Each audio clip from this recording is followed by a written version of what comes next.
Hello and welcome to STR Podcast, a podcast presented to you by the Compliance Commission of the Bahamas.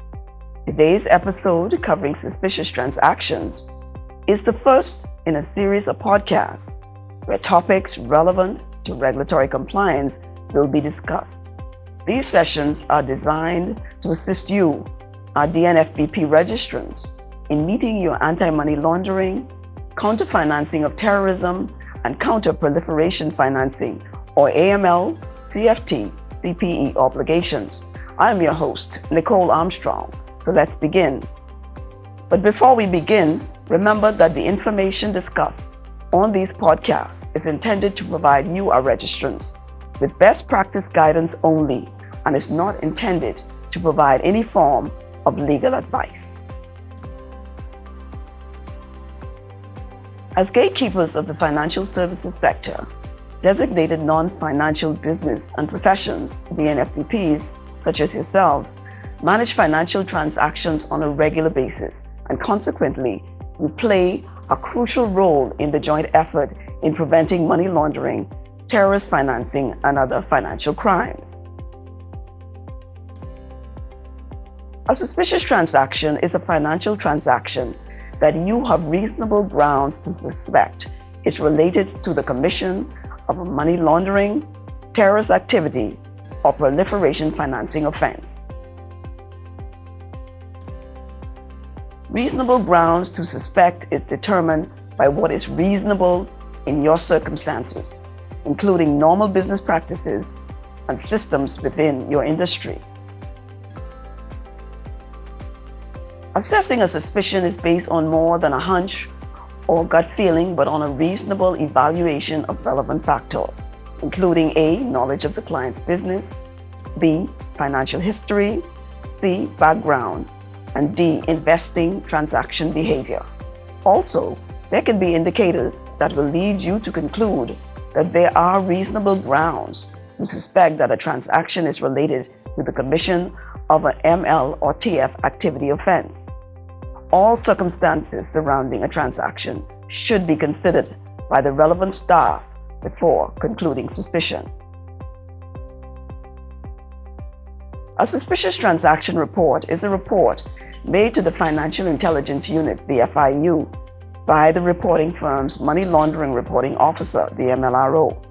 This is in keeping with the DNFBP's obligation to report suspicious transactions under Section 25 of FTRA 2018. Firstly, the employee submits an internal suspicious transaction report to the firm's MLRO, which, in the opinion of the employee, gives rise to a knowledge or suspicion that the client or potential client is engaged in criminal activity. Secondly, the MLRO then assesses the suspicious transaction report submitted by the employee and determines whether or not the information contained in that report does indeed give rise to such a knowledge or suspicion, and determines if an STR should be filed with the FIU. The STR is filed electronically with the FIU by the MLRO as soon as possible after forming suspicion of criminal activity. Filing reports of suspicious transactions to the Financial Intelligence Unit is a crucial step in the global fight against money laundering and terrorist and proliferation financing. Reporting by the MLRO is also important for DNFBPs because it is required by law and non-compliance is punishable by penalties such as fines and prison sentences. Additionally, it protects the financial system from being abused by criminals and their associates.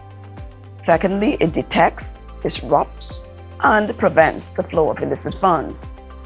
Thirdly, it allows regulators to establish emerging threats through analysis of patterns and trends. Fourthly, it allows DNFBPs, the MLRO, and relevant employees the opportunity to understand and apply AML, CFT, CPF measures and demonstrate their awareness of the risk to their business and identify red flags should they occur. Red flags are indicators or signs of suspicious activity.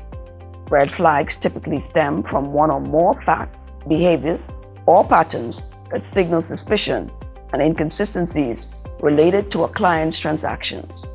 These transactions often conflict with what is expected of the client. For example, the client's transaction is unnecessarily complex for its stated purpose, or the client refuses to provide information on beneficial owners, or there's an inability to properly identify the client, or there are questions surrounding the client's identity.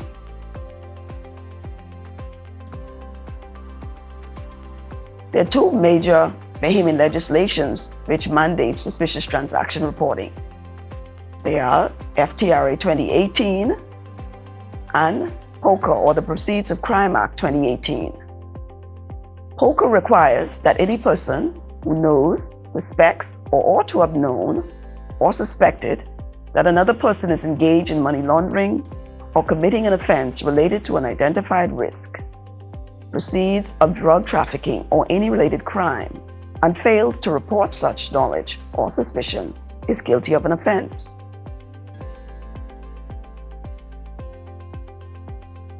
DNFPPs and individuals are protected when fulfilling their obligation under the FTRA 2018. Section 28 of the Act states, where any information is disclosed or supplied by any person in a suspicious transaction report made pursuant to Section 25 by any person, no civil, criminal, or disciplinary proceeding shall lie against that person. A. In respect of the disclosure or supply, or the manner of the disclosure or supply, or that information by that person, or B. For any consequences that follow from the disclosure or supply of the information. There is also no liability for any breach of any secrecy or confidentiality provisions in any other law for DNFPPs acting under FTRA 2018 for suspicious transaction reporting. Any person who discloses to any other person information or any other matter which is likely to prejudice an investigation is tipping off.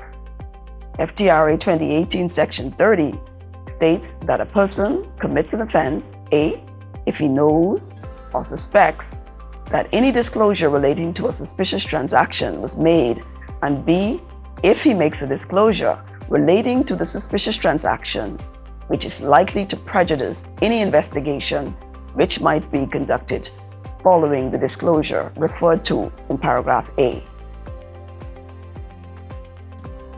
A person who commits an offense pursuant to subsection 1 is liable, A, on summary conviction, to a term of imprisonment of 12 years or to a fine not exceeding $500,000 or to both, or B, on conviction, on indictment, to imprisonment for a term not exceeding 20 years or to a fine or to both. All members of staff at a DNFPP need to be fully aware of their personal obligations under tipping off legislation.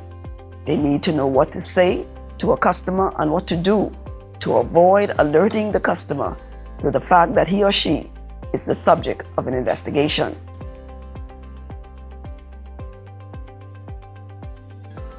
Under Section 49 of FTRA 2018, a financial institution which intentionally fails to submit a report to the Financial Intelligence Unit as required by Section 25 and 26 commits a summary offense and is liable to imprisonment for a term up to 5 years or to a fine of up to $500,000 or to both.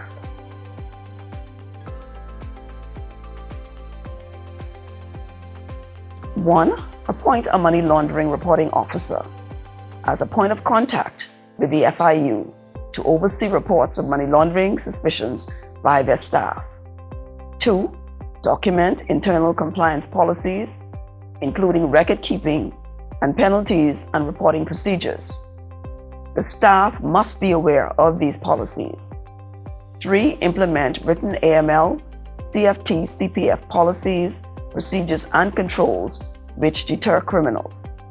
Fourthly, the firm's system should be risk-based by focusing additional resources on areas of high risk. Fifthly, implement employee training at least once per year on risk-based customer due diligence, monitoring, and how to identify suspicious transactions. This brings us to the end of our podcast.